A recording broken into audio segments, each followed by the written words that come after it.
राजभवन मार्च कर रहे हैं उपेंद्र कुशवाहा जी। हम उनको नैतिक समर्थन देते हैं। इस तरह से भेदभावपूर्ण ये जनगणना हुई है, इसका हम लोग विरोध करते हैं और हम मांग करते हैं कि इस गणना को खारिज कर करके फिर से पुनः जनगणना करावें। नमस्कार, न्यूज फॉर देख रहे हैं आप। मैं हूं आपके साथ धीरज सिंह। बिहार में जातीय जनगणना की रिपोर्ट आने के बाद लगातार राजनीति तेज है। हमारे साथ है बिहार के पूर्व मुख्यमंत्री जीतन राम मांझी जी।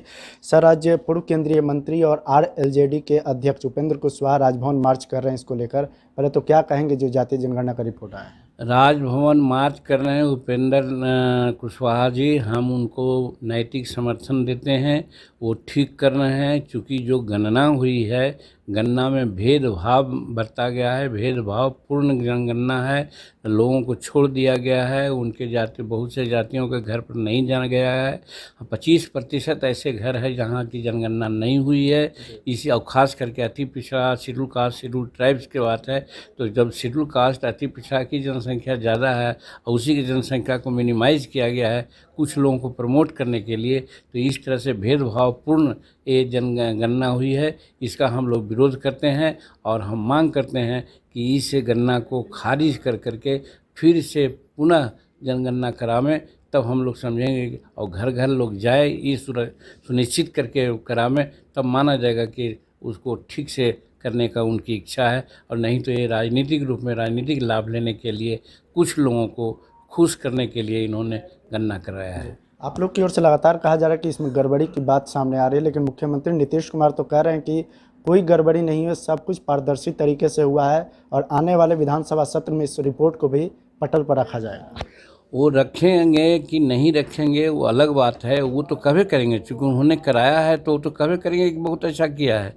कहने का मतलब ये है कि देहात में कहावत है कि कभी लोग नहीं कहते हैं कि साहब हमारी चीज़ गलत है, हमारी चीज़ खराब है, इसलिए वो कराए हैं तो कभी करेंगे। लेकिन जिस मंशा से उन्होंने कराया है और वह चैम्पियन बनना चाहते हैं कि हम गणना करा करके बहुत बड़ा काम किया है, वो गणना करा करके इतना घटिया काम कर दिए हैं कि गरीब को, अति पिछड़ा को, शेड्यूल कास्ट को, शेड्यूल ट्राइब्स को एकदम हाशिए पर उन्होंने कर दिया है।